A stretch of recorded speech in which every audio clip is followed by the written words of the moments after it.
Olá, eis-me aqui de novo com alguns pequenos desafios, como sempre. Desafios primeiro para mim mesmo, depois para vocês. Também, não é? Ao ler o Novo Testamento, as pessoas pensam estar lendo as palavras verdadeiras de Jesus. Você, por acaso, já se perguntou como essas cópias foram feitas, como essas traduções foram feitas e adaptadas do aramaico, do hebraico para o grego, do grego koiné para o grego clássico, do grego clássico para o latim, do latim, enfim. Já se perguntaram quantos anos se passaram desde que Jesus morreu para ser escrito o primeiro livro, o evangelho sobre ele?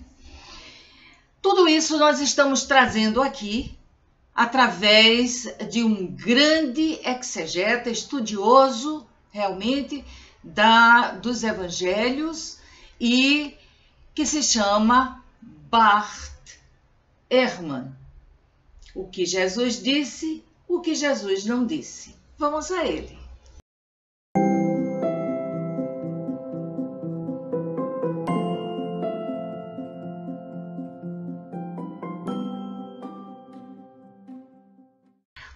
Então vamos ao seguinte, Bart Ehrman, ele é PhD em teologia pelo departamento de Princeton University, a Universidade de Princeton.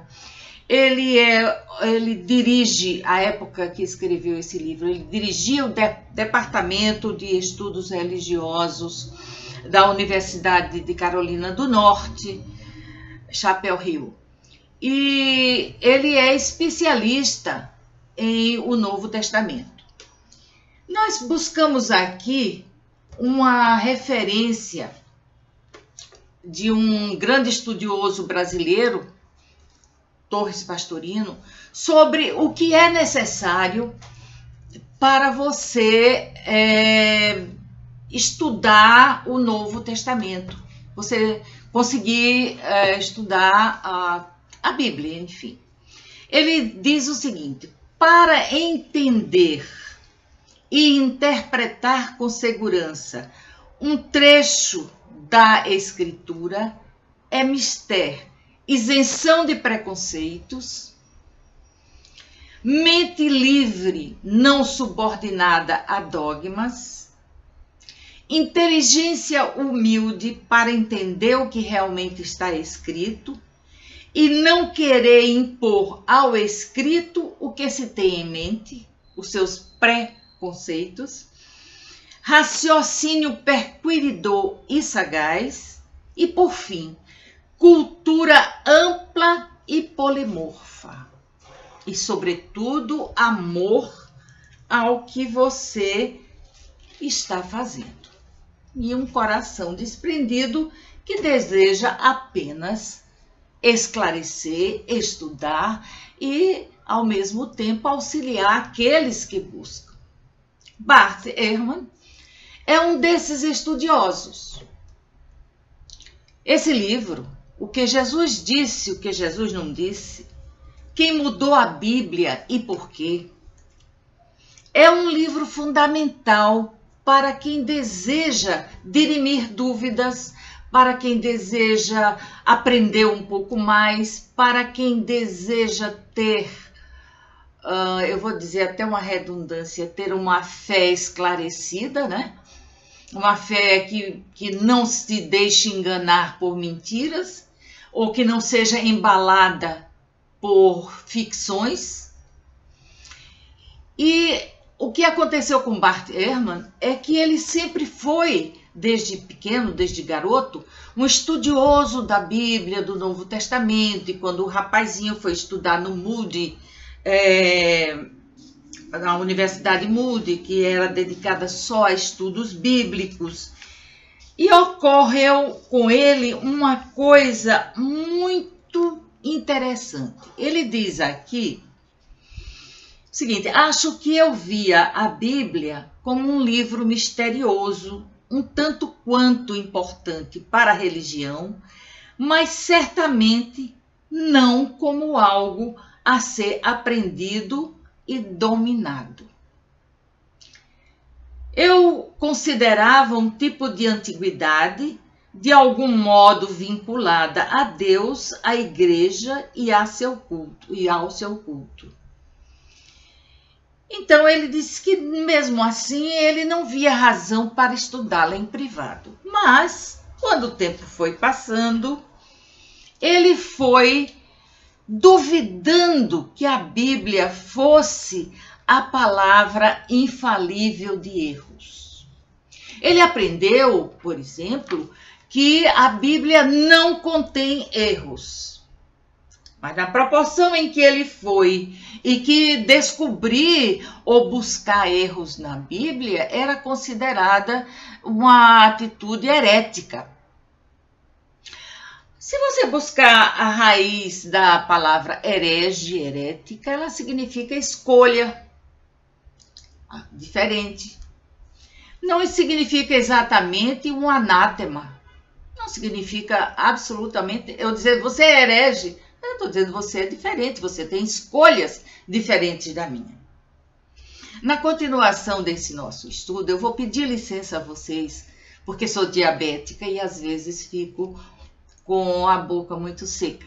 Então, eu vou pedir licença a vocês para um eventual golinho d'água, como eu vou dar agora, para facilitar a dicção.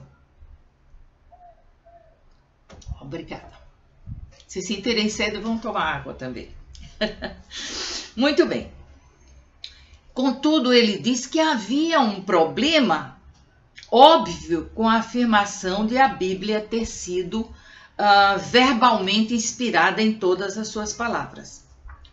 Nesse Moody Institute, onde ele estava, eles não tinham os originais do Novo Testamento.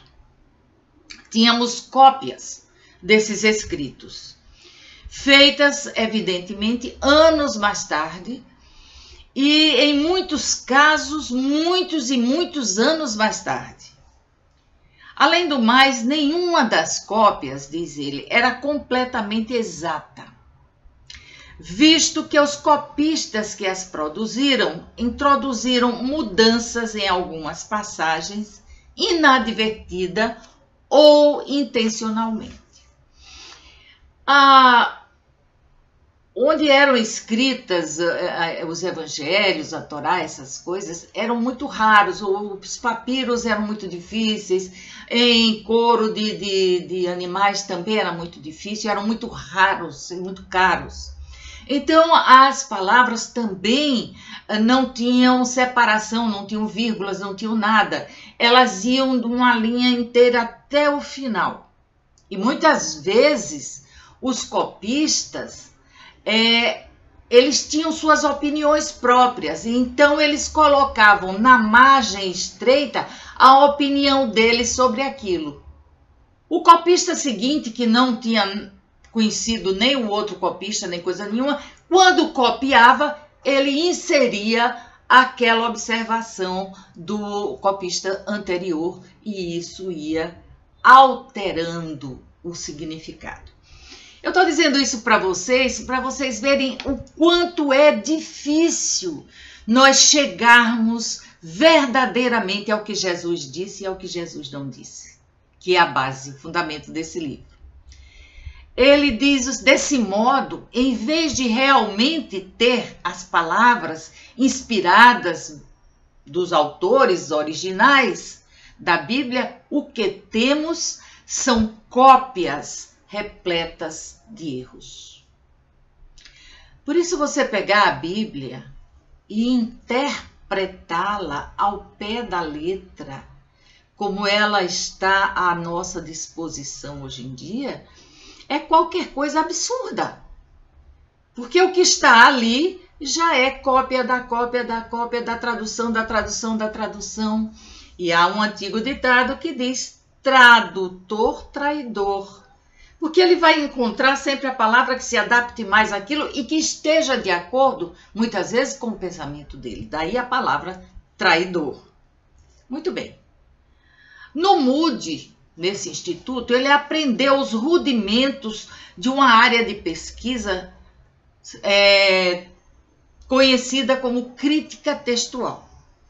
É muito interessante você que estuda e que quer, você pegar livros sobre crítica textual, para você aprender a ler um texto, uma página, como e com a intenção com que foi escrita. Um termo técnico para a ciência que busca restaurar as palavras originais de um texto a partir dos manuscritos que as alteraram. É complicado e difícil.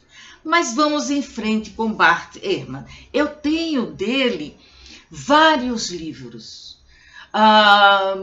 Quando Jesus se tornou Deus, quem escreveu a Bíblia, Jesus existiu ou não, vários. Eu devo ter uns 12 ou 13 livros dele que são muito interessantes.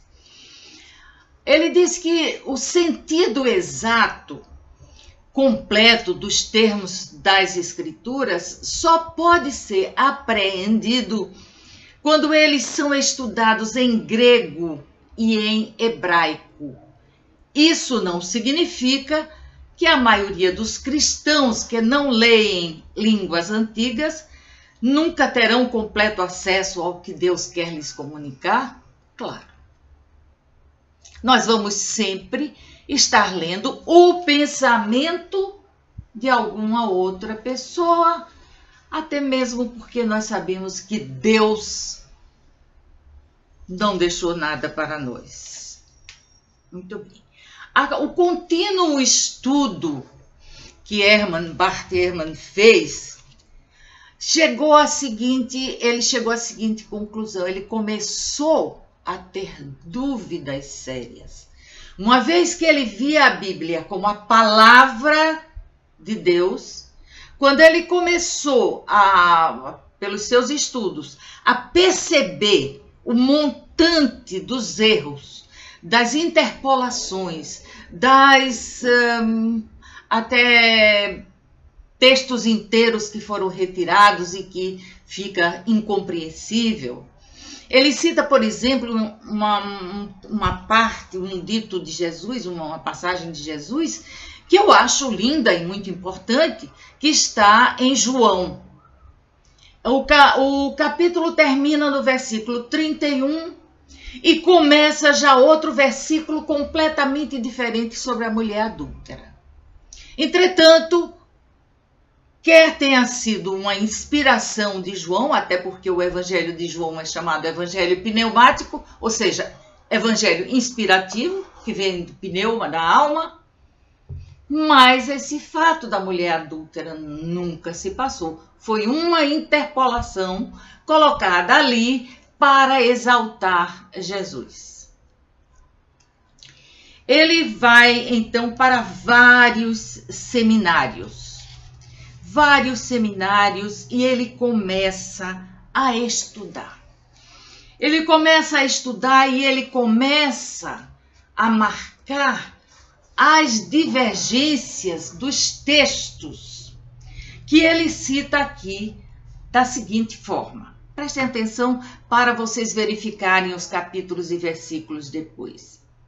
Por exemplo, quando Marcos diz que Jesus foi crucificado um dia depois da ceia da Páscoa, isso está em Marcos, capítulo 14, versículo 12 e capítulo 15 e versículo 25. Marcos diz que Jesus foi crucificado um dia depois. Mas aí vem João, que escreveu o evangelho dele quase 100 anos depois que Jesus morreu, que nem sequer conheceu Jesus. Vem João e diz o seguinte, que Jesus morreu um dia antes da ceia. Isso está em João, capítulo 19, versículo 14. Então, só aqui nós encontramos uma diferença genuína e forte, porque isso deveria ser uma lembrança de todos eles muito forte, o dia em que ele morreu. Ou quando Lucas indica em seu relato do nascimento de Jesus que José e Maria regressaram a Nazaré um mês depois de terem ido a Belém e cumprido os ritos de purificação. Porque a mulher judia, após o parto, tinha que comparecer perante o templo para se purificar da impureza do parto. Isso está em Lucas, capítulo 2, versículo 39.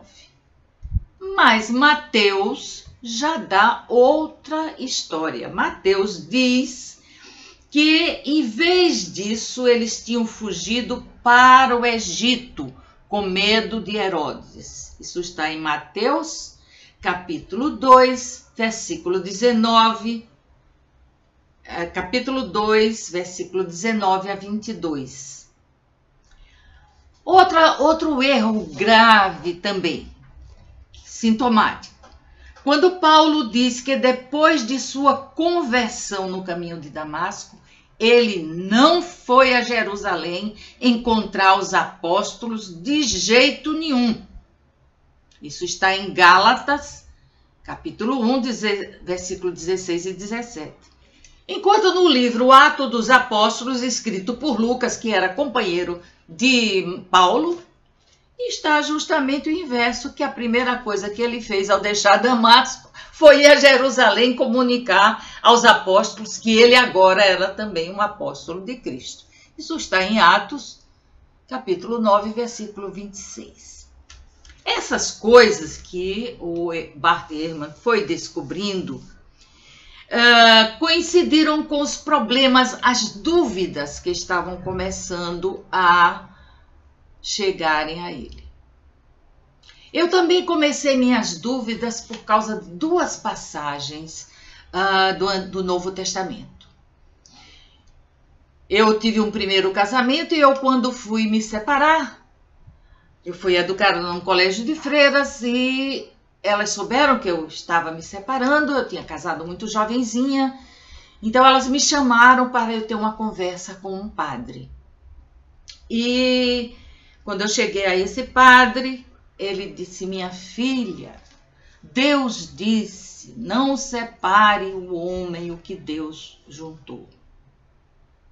E a minha língua, numa pressa que veio assim na minha cabeça imediatamente, eu disse: eu não entendo, porque Deus também disse, não cairá uma só folha das árvores sem o meu consentimento. Como ficamos, padre?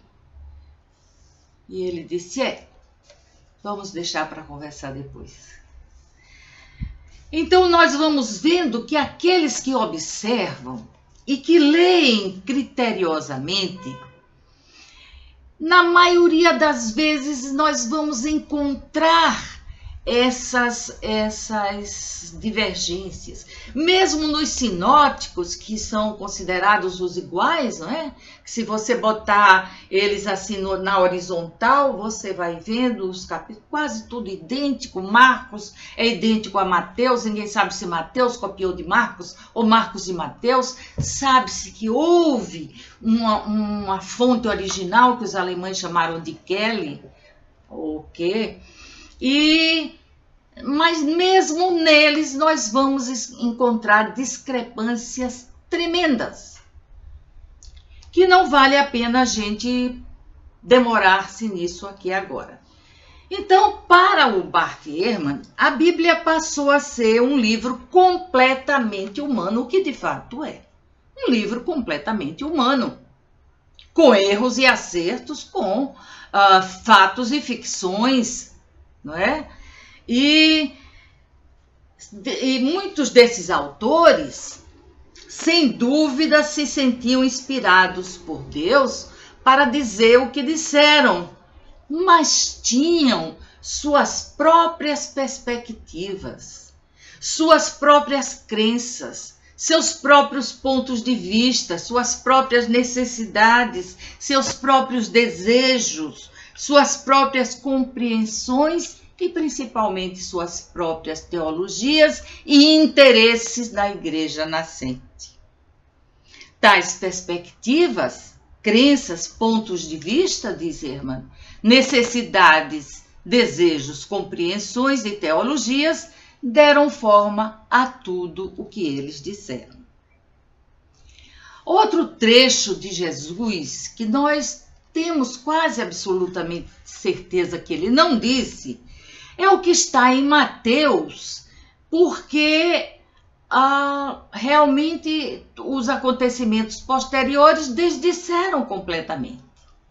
Porque nessa passagem de Mateus, que é a capítulo 24, versículo 32 a 34, há um dito de Jesus sobre o final dos tempos, que é assim: aprendei da figueira esta parábola. Quando os seus ramos ficam tenros e suas folhas começam a brotar, sabeis que o verão se aproxima. Assim também vós, quando virdes todas essas coisas, sabei que o Filho do Homem está próximo às vossas portas. Em verdade, eu vos digo, esta geração não passará sem que tudo isso aconteça. E essa palavra, filho do homem, não significa filho especialíssimo de Deus. Todo judeu era filho do homem. Todo judeu.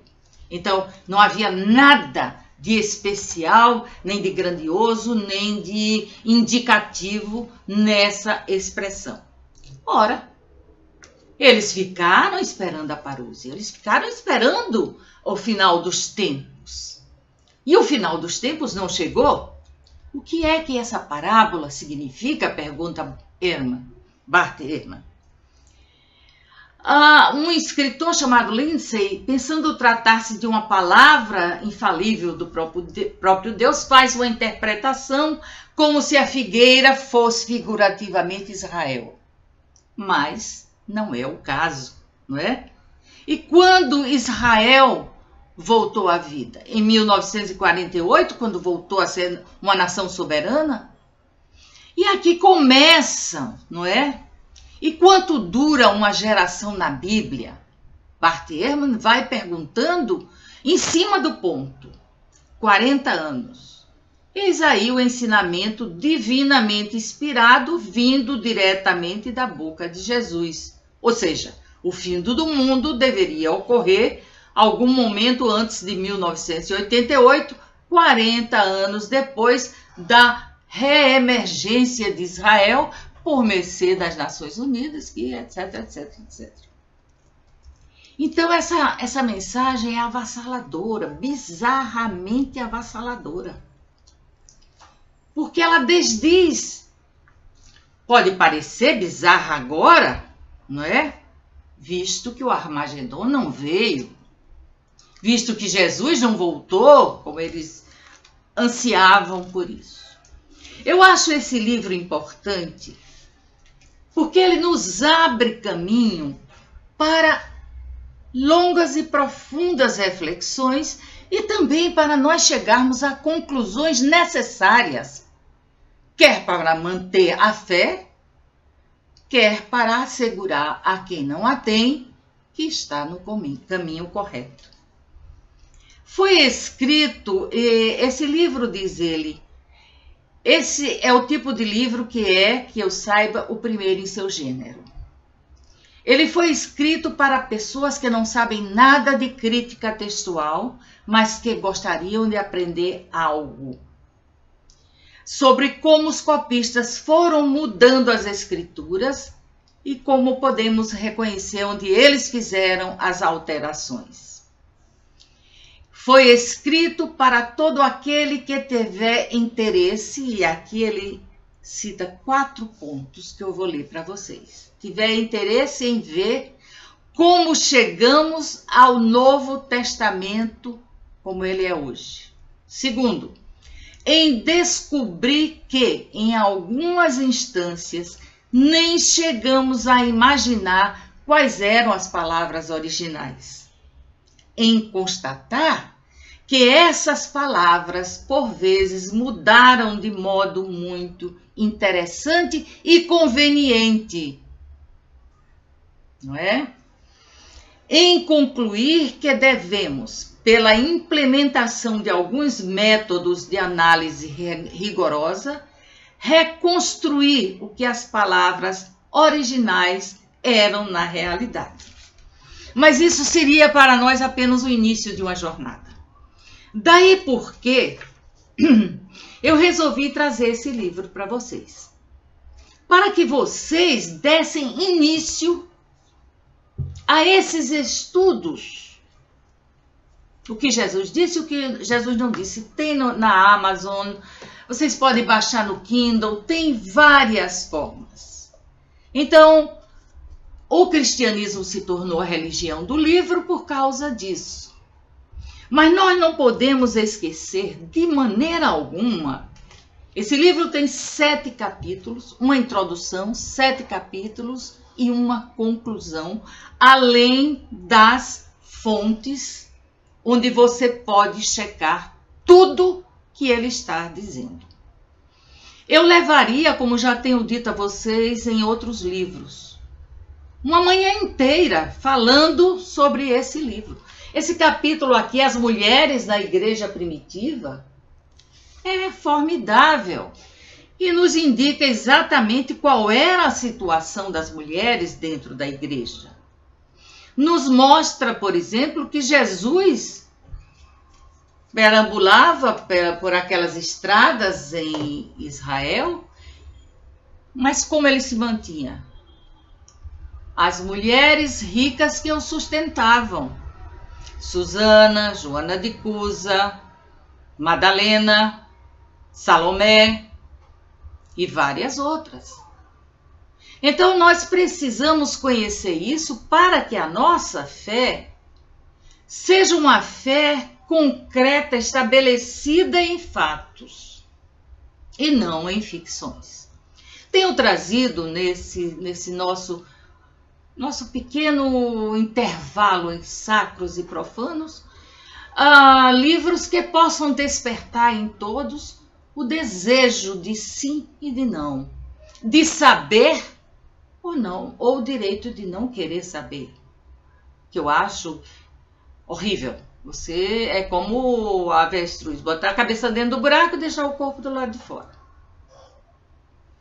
Mas, principalmente, Bart Ehrman é o primeiro dos meus estudiosos, depois segue-se Gesa Vermes, depois segue-se Renan, depois segue-se vários outros espetaculares, muitos que fizeram estudos mesmo crendo profundamente, eles foram éticos o suficiente para apontar as dúvidas, como em Um Judeu Marginal. Agora está me faltando o nome do autor, eu posso trazer depois para vocês ou deixar abaixo nos links. Então, ficamos por aqui. É tempo agora, nesse último dia do ano, de desejar a vocês um ano bom, cheio de saúde, de paz, de espírito, de harmonia, de alegrias em suas vidas, alegrias justas, alegrias saudáveis, e que possamos ultrapassar a barreira do isolamento através da vacina, através das regras de saúde e de higiene que nos protegem. A ciência trabalhando em nosso favor.